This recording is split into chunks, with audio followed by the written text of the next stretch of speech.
take a moment and think about the privilege that we have of being here in this moment. So we're in the midst of a global pandemic.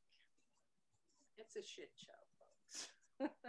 Never mind everything else that's going on, protests, election issues, etc. There are people who have lost their income. There are people who have lost their livelihood. There are children who have had to take on adult responsibilities because they're at home, etc. Gender impact here with girls, adults too, in the fear of loss of academic learning. The well-being of our global community needs to be front and foremost of everything. Richard organizing this in June, you know, backing it up. I think we say, forget everything else.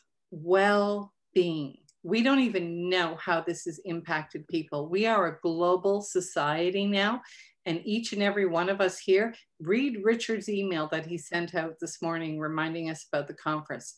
Each and every one in one way or another.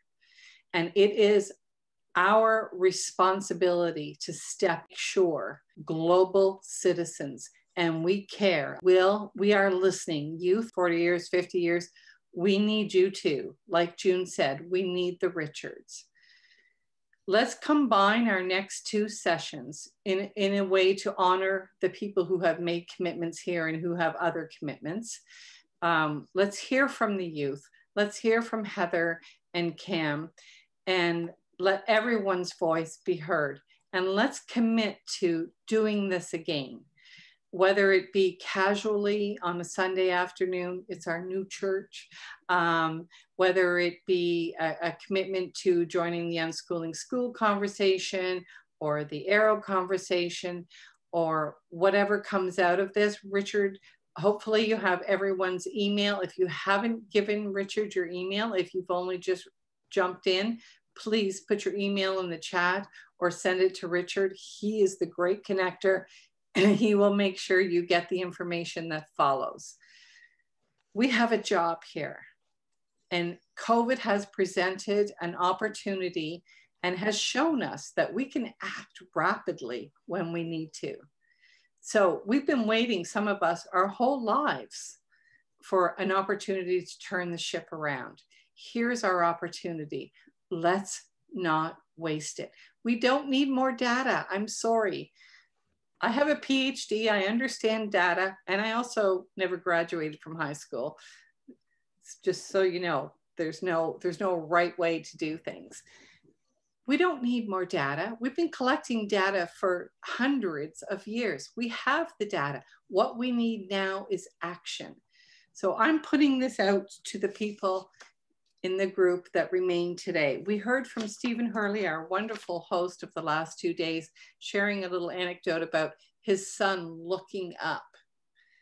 Let's look up. Let's find our flow. Let's find the way that we can connect. Let's step out of our comfort zones.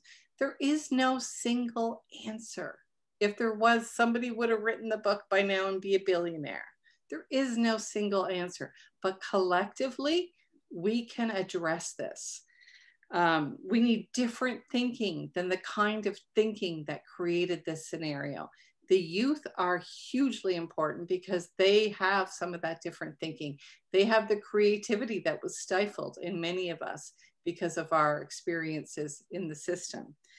So here's what I ask you. What if for the next year, we just focused on enabling human flourishing, whether it's in the schools or in our workplaces or in our homes? Let's just enable human flourishing. Let's focus on well-being. I don't even want to call it mental health because that's got a stigma associated with it. Let's focus on well-being, individual and collective well-being for all. That means for 1 year, we focus on things. The education system has language around this. They call it social emotional learning. Okay, Let's be creatively compliant and buying into that. Socially emotional learning. Let's, for 1 year, focus on social emotional learning. Let's put our values individually and collectively together and flourish. Whether you want to call it skills, competencies, social emotional learning, whatever. No exams, no grades. Maybe we do a pass, fail. Maybe we do a portfolio. Maybe we do whatever works in your unique context. We can figure this out, guys. We got this. We got the people in this room. We got the people in this conference. We got this. So what's our next step? That's my question to the youth and to the two other people, Heather and Cam, that were supposed to be in our last session. I don't even know if Cam's here. Oh, there's Stephen. Hey, Stephen, we're looking up, just like your son, we're looking up. So let's do this. How are we going to do this? So I'd like to pass it over now, the talking stick, the book, the mic, the virtual, to whoever has something to say about how we can move forward. And unfortunately, you only have 60 seconds to say it, because our conference is over in 50 minutes and there's 50 people here. So be respectful of that. And I think Bella should do the starting of this. Maybe she has some comments about next steps representing the youth today and the sofa chats. Okay, Bella, what if? What is your what if, Bella? So my idea of like this brainstorming youth-led thing was like, my forte is youth engagement within their community, because I honestly think that it's hard to get youth involved because our school systems don't put a priority of helping the community, besides, I guess, volunteer hours and offering them the incentive of getting credit for the volunteer hours, but not actually looking at what volunteering and helping the community actually does. So like for my instance, for me, I just, in a lot of my groups, I identify like an issue.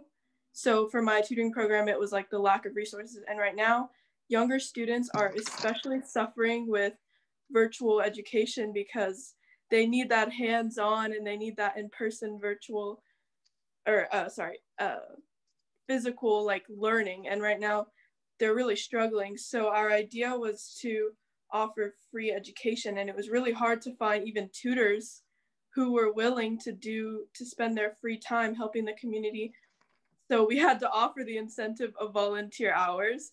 And really our thing is just helping the community in ways that adults aren't. And I think that's the only way we can really get attention, is if we're actually doing something that adults aren't doing or they haven't identified as an actual issue. So I know it's been brought up to our district many times that what are we doing for the younger kids? And they're basically saying like, there's not much we can do, but there's other additional resources that they haven't been offering. So my program offers that. And it was really hard to get youth involved. And even you can tell here, outreach obviously wasn't an issue, but why aren't the youth coming? Like, we've had amazing speakers here talking about what they've done for the youth, but where are the youth? And I think that just goes back to the fact that our school system isn't placing an importance on actually speaking out and thinking that youth can make an actual difference, because all we see on like the news and the, media outlets are how adults are fixing and changing. And if any other youth want to comment on that, I just have an experience from my program. We didn't get any attention until we went from like 0 tutors to like over 60 tutors. So we didn't get any attention. Like the adults, we reached out to some adults and they didn't reach back out to us until we actually started making an impact. And I think that's just ridiculous, because why wouldn't you value the youth who are trying to make a difference and actually help them unless they have to do it by themselves? So if anybody else, any other youth want to comment on that, go ahead. Actually, Bella, can I ask you a question? Because you asked a really great Sure. question that was brought up yesterday too, and I don't know if you were here to hear it, but is where are the youth?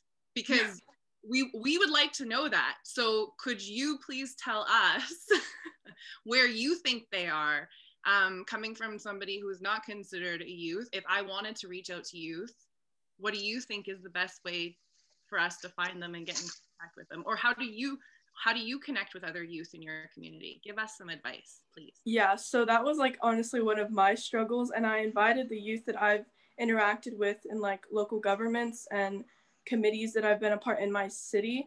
And right now during COVID, everything went to a halt. So they were like, oh, we can't do anything now. So like vacation time, I guess, for volunteering. But yeah, I think it's really difficult. Like for my program, I got 5 kids who were actually willing to spend 40 plus hours developing something that they actually think would make an impact. And yeah, the youth is just so hard to get involved because I don't think there's an emphasis on how, like, youth can actually make a difference without the help or the guidance of adults. Okay, can I ask you another question? Where did you get those 5 people from though? Like, was it? So, our district had a, like, it was like a congress for people to come from different high schools and come speak. And I kind of like reached out to all of them, and I get youth from different places and different things I'm involved with, but I really reach out to the ones who are willing to put in the extra time, and that's far and few, and it's unfortunate, but that's the truth. Yeah, thank you. I think you keyed in on something really important there, which is the importance of personal networks. Because you said I was part of this network that then got me these other people. So thank you. Yeah, so thank you for saying that. And I think you brought up something that I'm going to think about too, and I'd love to hear what other youth have to say as well, is the benefit for them going beyond credit, and like also the feeling of that they can make a difference in this sense of belonging. So thank you for bringing both of those up. All right, give it back to you now. Of course. Well, actually, Bella, I have a follow-up question to that. Do you think that part of the reason it's even for you to get youth to come out to things is that most youth are in school, and school keeps them very, very busy with lots of assignments, with lots of deadlines, with lots of work, especially if they're kids that, you know, want to go on to university or college, and that there's just not necessarily all that much time to get involved in other things. I mean, do you think that's part of it? Yeah, definitely. And that just goes back to the fact that why aren't our schools putting an emphasis on community involvement? They're emphasizing like, oh, you have to get good grades, you have to do well on these tests, but after school, what tests are you going to be taking?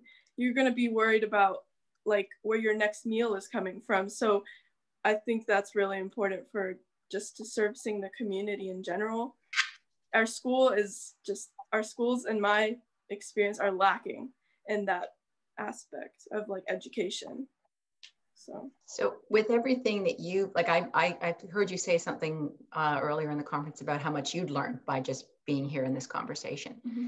And so with everything that you've learned, are you convinced that if students got to direct their own learning and choose the things they wanted to learn and follow their passions, and that the school system was there to help them and support them, but that not there to basically boss them around and tell them what to do all the time, do you think that would be a better system? Definitely. I think because in my case, what's happening right now with like my friends, we're going to school just to get grades, and once that's done, we're not having a way to apply that to our actual real lives and what's going to happen. And I think that's something really bad about our education system, is because after high school, they're not providing like, I guess, an alternative besides college. College is not for everybody. And I feel like when you're in school, they make that the next step, like that's the automatic next step. And that comes with a lot of pressures with the grades, and that just, it's not good. So, yeah, and if I can jump in here, can I jump in here, Heather? Sure. Yeah, so what I like to answer your question about if school was maybe a bit more relaxed and student-led, whether people would get involved more in kind of their community. And I've seen it happen in my school when we had a program called Quest, where we were a group of, like, I believe 50 students, and we all did kind of interdisciplinary studies and a few credits within this 2-period class. And it was this whole pilot project at our school. And I it was hard because a lot of people didn't know what was going on, including the teachers, because we were all so new. But people really got into the community, and then the community came in. So we even had the head of the standardized testing kind of come and visit our class because a lot of people spoke up against it. So it was really empowering for us to see that things were happening, and that kind of it was more permeable, the walls to the school going both in and out. I just wanted to say, oh, may I say something very quickly? Sorry, it's Maxine Awadella from National Collaboration for Youth Mental Health. Whenever we've had events, the biggest turnouts we've had is when we have had either performers like Lecrae, who is an African American rap artist, Lecrae, speak about mental health issues, speak about education, speak about music, speak about rap, speak about current relevant issues facing youth. I think one of the reasons that organizations like Black Lives Matter, there was a huge rally and march on Friday, and when Black and Indigenous youth were arrested, there was another rally last night to free them because it was a peaceful protest. People shouldn't be arrested when they're peacefully protesting. So I find that youth come out when they really feel a sense of urgency and they really connect with whatever that vision and that mission is. It's relevant to them right now. We've also had a lot of youth turn out when we offer them paid remuneration for their time, when we offer them employment, when we offer them some sort of mentorship. I find they come out then.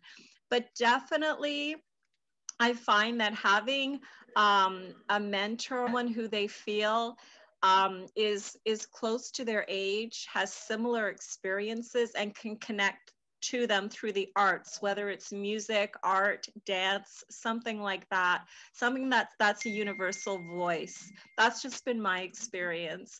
Thank you so much. Thanks, Maxine. Anyone? Bella. One sec. Anyone who's not speaking, could you mute your mic? Because we're getting some sort of nasty background echo kind of stuff going on. And I would just ask everyone to be mindful of the time. We want to hear your voice, but if you could keep it to 30, 60 seconds so that everyone has a chance to have their say, that would be great. Thank you. Go ahead, Sky. Bella, I have some very simple questions. What is the age bracket you're talking about in youth?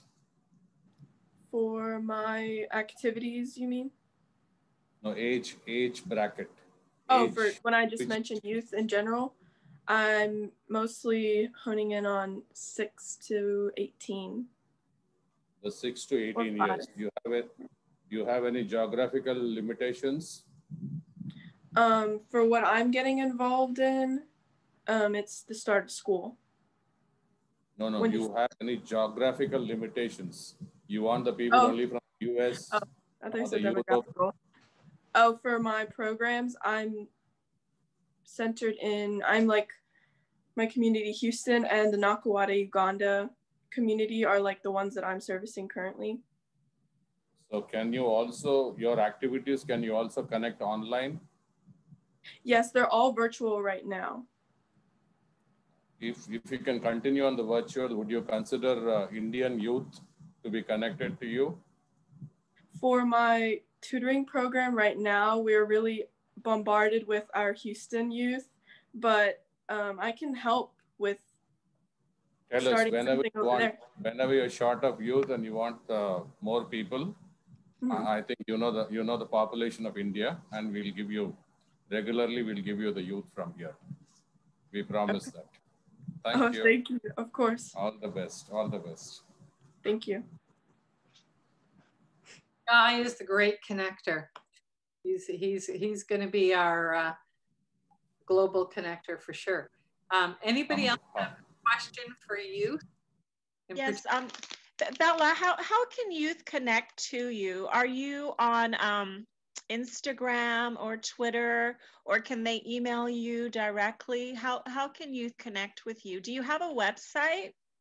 Yes, for my tutoring program, it's easytutors.com. It's just EZ and tutors.org, actually, .org. And we have like emails and social media on there. And I also have put my personal email on there. Okay. And you can, yeah.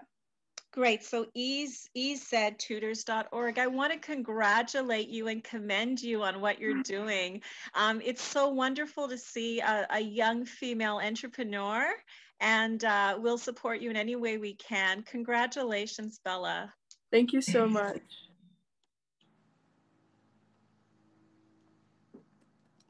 Congratulations, Bella. Thank you, Maxine, for pointing that out. I know that we're supposed to be sort of now giving some time to Heather and Cam. Is Cam here? I know Steven showed up, but I don't know if Cam is here. I'm here. Oh, I'm here. Sunglasses and a toque. Okay, yeah, with his picture. All right. So Liz, sorry, I really hate to interrupt you, but I can't let this go on without passing it on, because you said action plan. Can we take time right now for the youth who are on there to just make sure that they put their contact information in the chat so that they can have a time to meet after this? Like, we've arranged one on Tuesday afternoon at noon Eastern, but maybe the youth want their own follow-up after this. So I just want to create some space right now for them to do that connecting right here, right now, while they're here. And then Cam and Heather and June and everybody can wrap it up. Thank you. I apologize for interrupting you. That kind of interruption is welcome at any time, Marcia. And so yeah, Marcia's point is we're trying to hold and create the space for everybody to have a voice. So Tuesdays at noon, unschoolingschool.com has an open conversation. There are other conversations going on. Put your email, your questions, whatever in here, and we'll get to them. But the reason I invited Heather, and I'm not quite sure what Cam wants to talk about, other than some things him and Heather were previously discussing, was because I think Heather has come up with a solution, a very workable solution in all kinds of different contexts. You can easily be adapted to whatever kind of context. Everything we've heard throughout this conference aligns sort of with what Heather and the team is suggesting. So I don't know what your plan was, Heather, for this. I know it said chat with Heather, but if you could just kind of give us a brief overview of what that is and how it might help to advance the youth voice and to transform education into a more child-friendly community, or do whatever you want to do, because this is democracy in action. Liz, I always want to do exactly what you just asked me to do, so I'm happy to do that. But what I was actually thinking is continuing the conversation with Bella a little bit and asking her some questions, because I know that Grace is here as well, and Grace is very familiar with Grace is part of our working group for unschoolingschool.com, and she's very familiar with the concepts, and she has done this herself. So she's been somebody that's unschooled and gone to school, but made school work for her. And Bella, if you're still there, what I wanted to do is just ask you what you think of the idea of basically empowering students and families just by giving them information about the power of self-directed education and how many improvements there are in mental health, for example, when people have agency, when people feel they're in control of their life and their decisions. And that if we can do that more in school, that we would have this positive impact on mental health. But we'd also have a positive impact with people being more prepared for the real world. So one of the big arguments against planned curriculum is that it is too cookie cutter, and we've heard that over and over again in this conference. And so if the decisions about what they're studying and what projects they're doing and what passions they're following is coming from the kids, from students, then they have more power to create a future and a life that is interesting to them, and including do things like more youth activism, which is, you know, we've just identified that as a problem. They're busy with schoolwork. They don't get time to do that kind of thing. So if somebody said to you, Bella, stay registered at school, because public education is an important institution, but decide to designate yourself as a free learner. And what that means is that you're going to communicate to your teachers, so here's the stuff I love at school and that I'm going to continue to do, and here's the things that I'm not going to continue to do. Now, some of that may make, depending on your age, a decision, you know, you may have to make a decision around, do I want to go to university or college? And do I believe I need a high school diploma to do that? Now, I would argue that you don't, that you can get into university or college in other ways. There's an entire book about it that is on our website, referred to on the website. And one of the simplest ways is to do online open university courses and use those to transfer into a university or college, or to go as a mature student. So we won't get too much into that because that's a big, hairy, big, hairy question of itself. But if, you know, would you like that idea of using your school for the things you like and then doing other things elsewhere? Of course. Also, just really quickly, another youth just got in here. I worked with her for the ethnic studies conference we had in our district, and she can comment also. But yeah, I was just talking about, I just emailed somebody about how I've been in public school my whole life, but as I was like learning, because this is still fairly new to me, the whole unschooling idea and self-directing, I think that if anybody, it doesn't matter what kind of school institution they're in, was actually first informed and educated on what unschooling is and what are its goals, I feel like most people would agree with that. And I think that first having that conversation with what are the issues that you have with your school system, and a lot of the answers and the solutions would be self-directed learning. And it's kind of like the yin and the yang. It's the solution to everything, I feel like, for the issues surrounding my public school system. Ayo, are you here? Yes, I am. Hello. Hi, I know this is kind of new to you, but what we're talking about is like self-directed learning. So the people who are learning are choosing what they want to learn and how they want to learn it. Yeah, I definitely think that that would, like you said, it would solve the majority of the problems that we have with our current school system.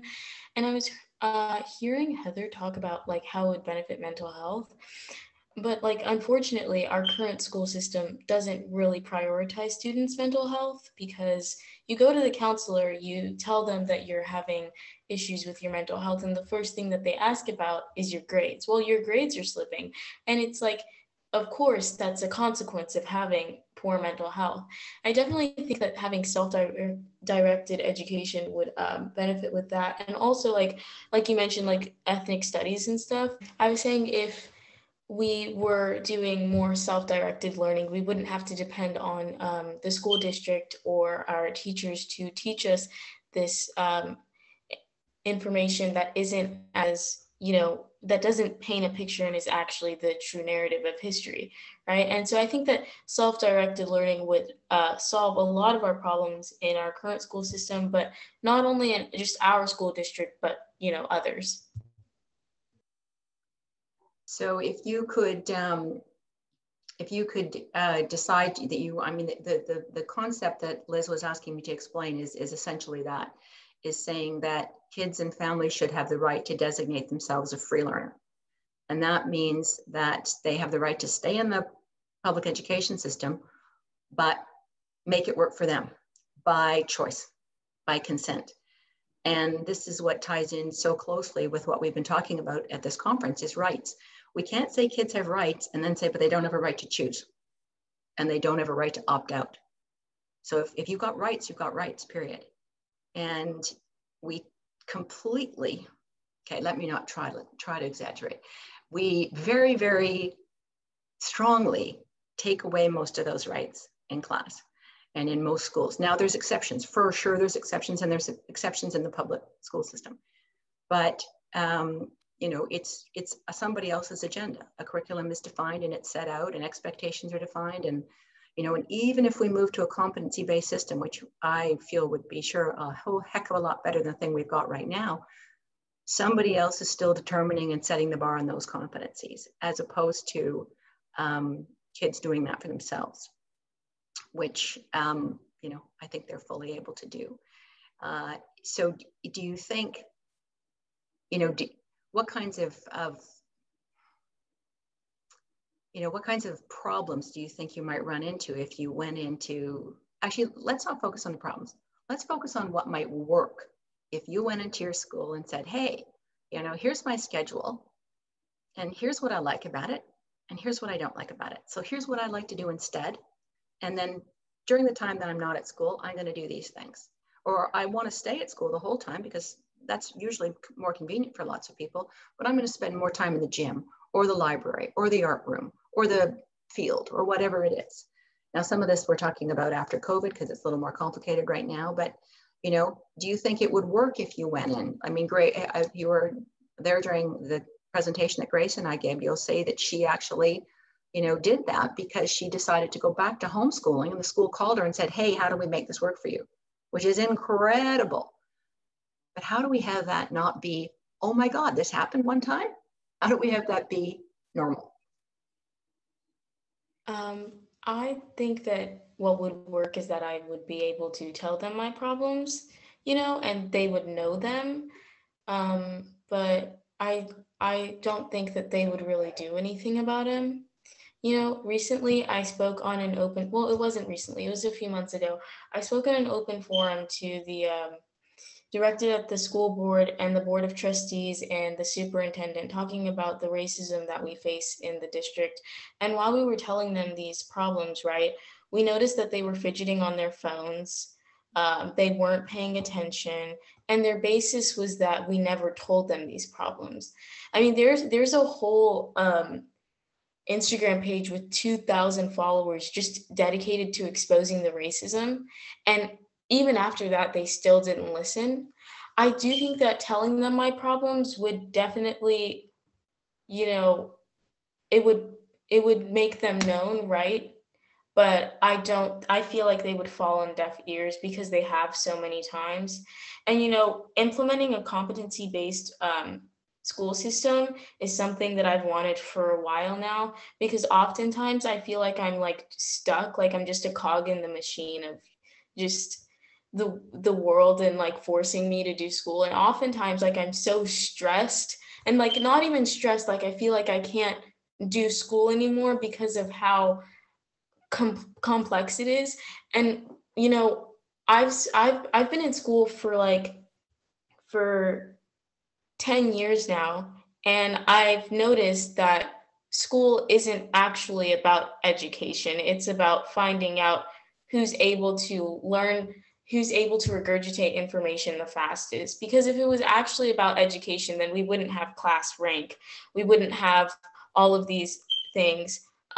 We would have, you know, teachers dedicated to trying to get their students to understand the information instead of punishing them for not. Like as a child, when we didn't get good grades, we'd sit out from recess and we'd have to stay in class while everybody else was playing. And it's like we get punished for not knowing information that the teachers were supposed to teach us. And so I do think that telling our schools that, you know, that we have these problems would be positive, but I just don't think that they would do anything about it just because of the history that we have.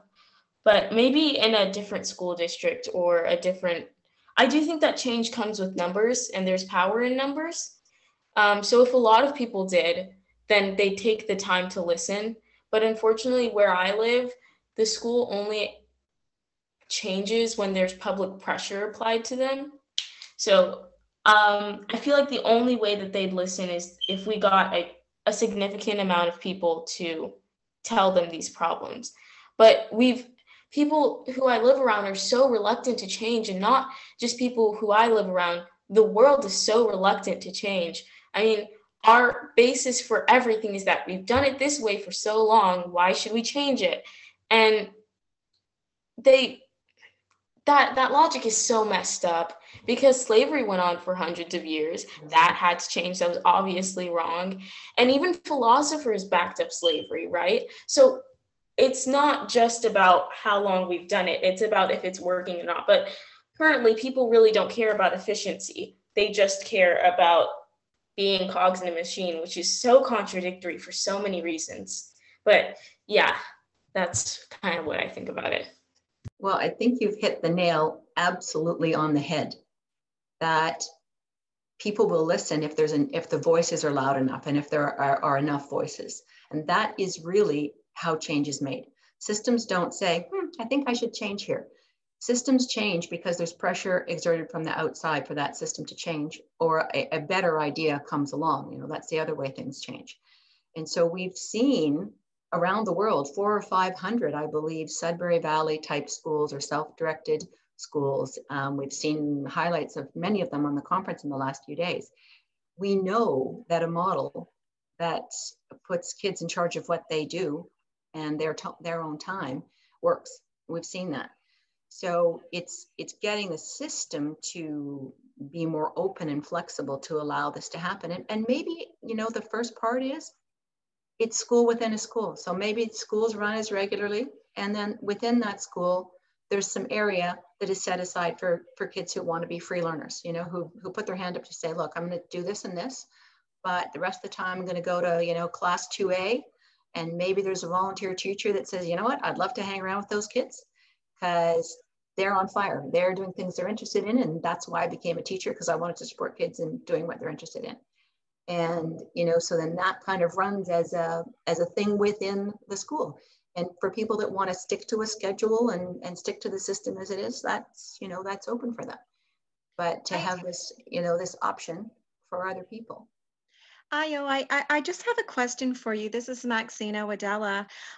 First of all, I want to commend you and Bella and for being here and actually speaking and having a voice. It takes a lot of courage as a young person to speak, especially in a forum with adults. So first and foremost, I want to congratulate you for your voice. It's tremendously important. I hear your frustration about your school experience. Where are you getting your support from at this time? Thank you for the congratulations. That really means a lot. Most of the credit should go to Bella though, because she did introduce me to this and she's been on a couple open forums with me as well. Right now the problem lies within like the lack of support. I obviously have support from like my parents, but mostly it comes from my peers because they're going through the same thing, you know, because with online school, because of the pandemic, it can be really easy to drift off because it becomes really stressful, right? So the way that we have it, there's A day and B day. And so we have certain classes on A day and certain classes on B day. But sometimes they'll assign different assignments for different classes on the days where we don't have that class. And so assignments can get really easy to build up and like you get docked for late work.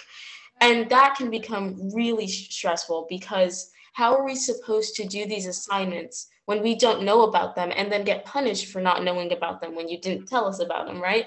And so I think that the support kind of, it doesn't really lie from, I have support from my parents, yes, but since they don't really know what I'm going through, most of the support lies between my peers and even college students because they're going through the same thing. I'm in high school, but the fact that I can relate to how stressed college students are, I think is concerning. Ayo, where do you live? I live in Houston, Texas. Houston, okay. So I do invite you to join the conversation on Tuesdays at noon and maybe bring, I'm hoping that aligns with your time zone. If not, we can set something else up. Let's get the youth together at lunchtime while they're at school, whatever. We can change our schedules. I don't know if you caught what I said at the beginning here, but we're listening and we're here to support you. Is there a voice we haven't heard from that we need to hear from before we hand this over to June for the last few minutes? I don't want anyone to feel they haven't had an opportunity to have a voice. I think we need everybody's voice. I think we need, you know, parents' voice, because that's obvious. They can see, you know, that their voice is, you know, they're voters. And if they say, look, we need our kids to have more freedom within school and more opportunity for choice, and we want this, that, you know, they're taxpayers and they're voters, and that voice can be very loud. And that there's, for sure, the more youth are involved with this, you know, idea and saying, you know, this is what we need, the better. And teachers, though. There's, you know, the group that's behind unschoolingschool.com. I'm the only of the 6 people that are kind of the initial people. I'm the only one that didn't go to Teachers College. I've run an education organization for 20 years, so I'm an educator, but I didn't go to Teachers College, and everybody else did. And they're all saying, you know, I got into teaching because I love kids, and this is not working, the regular system, and we need to change it. So, you know, we need those voices too, of educators that think there's probably, you know, some better ways to do this. So I think that we work best together. That's what I think, which I think is what Richard is saying and what you're saying too, Heather, that, you know, we work best together. The youth bring the voice and the perspective, and they bring the lived experience, and we bring the network and the skills and the politics to drive change forward, you know. So I think it's so important that conferences like this and the continuation of, and the deepening and the strengthening and putting voice to power is, and putting voice to action is what's really important right now. So it's 4:39, and so Derry, I can give you 2 minutes, and then I have a 1-minute project I'd like to do, and then I'll pass it over to June. How's that? Sounds good to me. I haven't got enough voice left to 2 minutes anyway, not for 2.5 minutes. I mean, I just want to thank Richard very much for organising this, and for managing to incorporate a kind of a bit of a UK input with Portsmouth and with the 2 London girls.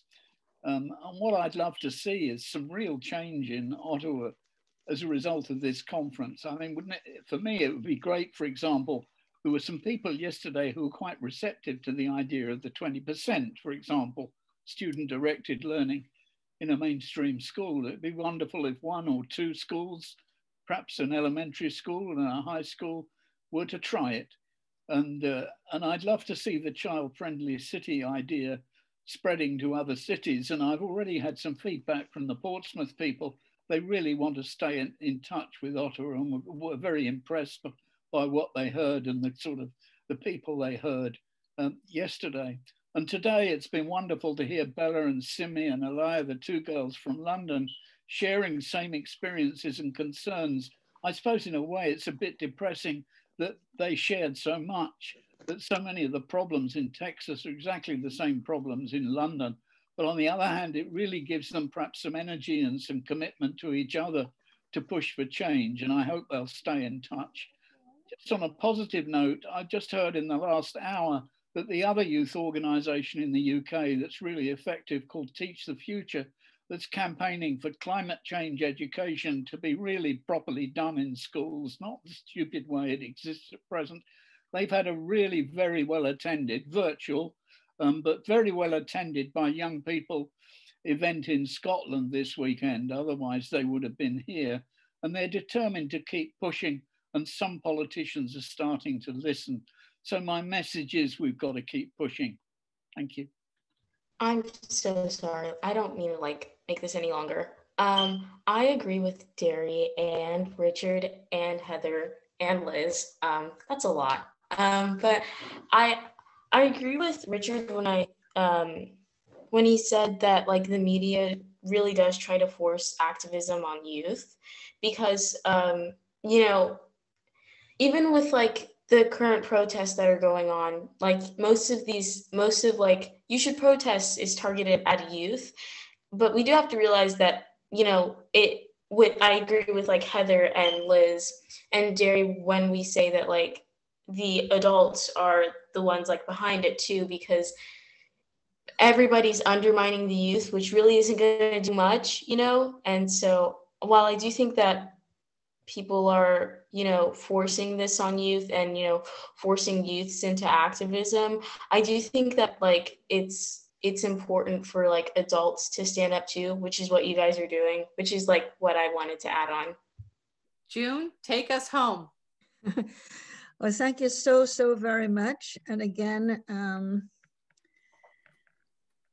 honor to you, Richard. My work has received many recognitions, but I think this recognition tops everything, because it brings together my people. So thank you all for being on this event, because it's nice to feel that this work is shared. And well, I know it's shared, but to see people who are actually, you know, share, it's been just amazing 3 days for me. So thank you very much to everybody. Again, Richard, I don't want to belabor a point, but thank you. I started my teaching career to protect my children. I didn't think I could homeschool them because I was a young immigrant and I didn't know where to start. A young immigrant in a community in which I had no support system and 3 children under 2.5. And so when I say that my work started with a bassinet, it literally did. Because my first experience with the fact that I had to become an advocate mother was in the hospital when I gave birth to my first child. I had no idea how I was going to educate them at home. I knew I had to protect them from the system. And so through good fortune and good management, I managed to access the system. And throughout my career as a teacher in the education system, it's always been about human rights and education. And so at the time I started with the Declaration of the United Nations Declaration of the Rights of the Child. That preceded the convention, and it had 10 principles. And in my classroom, we went through the 10 principles. The children learned about their rights, what are responsibilities, and what are privileges. And we created our code of behavior for the classroom on those 3 principles. When I became a vice principal, with the teachers and a lot of pushback, created the code of behavior for the school based on rights, responsibilities, and privileges. And I've found that the UN Convention on the Rights of the Child is such a good frame for everything that I do. And it is a frame for, we say we live in a democracy, we are creating a democracy, but we have an autocratic school system, and then the children turn 18 and they're supposed to behave in a democracy. But we have to prepare them for it. So once they're emancipated at 18 and they have autonomy and they're free now to be citizens, what skills do they carry with them? What knowledge do they carry with them? What attitudes do they carry with them? And so this is why whatever I do, it has to be based on the rights of the child as a human person. I do not do racism, as Maxine has mentioned. I think the concept of racism and anti-racism, for me, these are actually racist. The concept of race does not exist. It's a social construct. But we then proceed, it's a social construct, but we proceed as if it actually is real, and it is not. I think fundamentally it's about human rights. And so as Maxine has said, I think anti-racism is pro-human rights, and racism is anti-human rights. And we all have our human rights that each of us should be acknowledging. And so one of the mantras of my work is Ubuntu. It's a Southern African word that means that I am a human person because you permit me to be. And you're a human person because I honor your personhood. It's a mutual contract. And so in all that we do, I think for children, we have to help them to become fully human. Well, they are fully human, but we have to help them to recognize their full humanity and to then offer others their full humanity. And so in school, we don't really deal with the big ideas. Who am I? Why am I here? What am I supposed to do? We don't offer them information such as, why are people at the low latitudes having dark skin? And why do people at the high latitudes have pale skin? Why don't we teach them about Mendel's peas? Why don't we teach about the miracle of cell division, such that there is this magnificent biodiversity among us?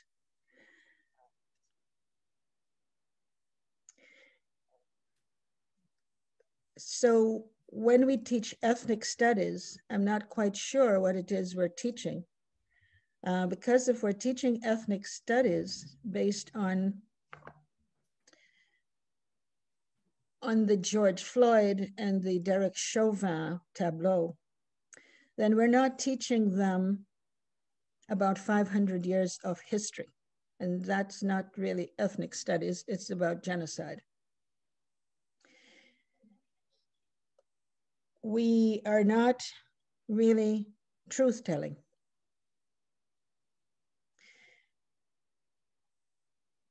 And so we need to re-examine the whole education system at this point. Why are we doing it? When we look at the issues of STEM, is that all there is in life to be prepared for a job? What is it about the children, young humans, just enjoying this magnificent universe in which they get a chance to visit? How do we enable them to make their own contribution? Because they've inherited a world that we are passing on, a world that we own, but they have to examine and decide what to do with it so that they can leave their own legacy. When we talk about, and I'm rambling here a bit, please understand, when we talk about white privilege, what is it we're talking about? Because we all have privileges. All of us have privileges. When we talk about the responsibilities, what are these responsibilities that we have to each other? Again, when we talk about rights, what are the rights that we have ourselves and we must afford others? How do we help children to maintain the empathic soul with which they came into the world? How do we not compromise that empathic soul so that they can grow to be their best selves? How do we help them to be the people they want to be, that were created to be? And again, in closing, in terms of the collective well-being. I think our collective well-being means that we know our own sacredness, we afford other people their sacredness, and we enjoy this earth visit together. The Convention of the Rights of the Child is the most ratified convention, but it's not ratified by some countries. The United States, for example, the last I heard, it is not ratified by the United States. Why does the United States not ratify the convention? Why is it that they don't want to hold it as a nation? They don't want to hold their country, their children sacred. If they had ratified the convention, they would not have children in cages. And so coming back to where I said, what if we all made a covenant to the UN Convention on the Rights of the Child that in our life, in our place, we will implement it wherever we can, ratify the UN Decade for People of African Descent and the Declaration for Indigenous People, so that we can do the atonement that's needed for us to move forward and celebrate one another. And so again, I ask everyone on the conference to please personally make that covenant to children, that we will help them in their individual and collective autonomy, their emancipation from a different time, their manumittance from any kind of chatteldom in which they've been held, so that they can flourish and they can go through the stages of Maslow's hierarchy of needs, and with their existential needs met, with joy in their life. Everyone ought to have some joy in their life. I spoke about my steps where I went down in midnight and there's someone sitting, someone who is under the blanket. That is somebody's child. That was somebody's child. And if we live in a child-friendly community, we have to do something about the children so that in their later years, they're not sitting on, lying in the cold on somebody's doorstep. And so when Richard asked me for a picture and a bio, I sent in a picture of myself as a child, because my elderly self at this stage is speaking to my childhood self and saying, what would my childhood self be asking? What am I saying to my childhood self? And that is a dialogue conversation that helps me to figure out then what is my responsibility now as an adult for the children who are coming, children who are here. So I have inherited some ugly past, very, very ugly past, but I own the future. I own the present, and I'm creating the future. And how am I leaving a cleaner slate for my generations and everybody else's generations, because all children are sacred, none are more sacred than another. Thank you.